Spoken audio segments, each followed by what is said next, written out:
মাইলস্টোনে বিমান দুর্ঘটনায় নিহত অষ্টম শ্রেণীর ছাত্রী মাহিয়া তাসনিমের সমাধিতে শ্রদ্ধাঞ্জলি জ্ঞাপন করেছে বাংলাদেশ বিমান বাহিনীর সদস্যরা।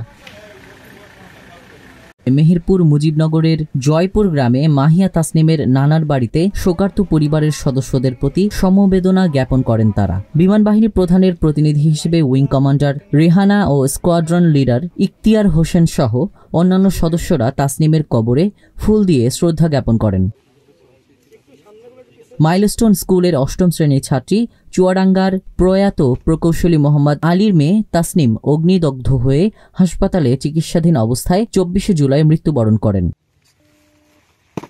মুজিবনগরের জয়পুর গ্রামে নানার বাড়ির গ্রামের কবরস্থানে তাকে দাফন করা হয়। দাফন শেষে মাহিয়া তাসনিম মায়ার নানা নজরুল ইসলাম জানান, বিমান বাহিনীর একটি দল আমাদের পরিবারের সাথে সাক্ষাৎ করেছেন। পরবর্তীতে সার্বিক সহযোগিতার আশ্বাসও দিয়েছেন তারা। মুজিবনগর উপজেলা নির্বাহী কর্মকর্তা পলাশ মণ্ডল বলেন, সরকারি কোনো সিদ্ধান্ত মোতাবেক তাদের সহযোগিতার জন্য সর্বদা পাশে থাকবে উপজেলা প্রশাসন।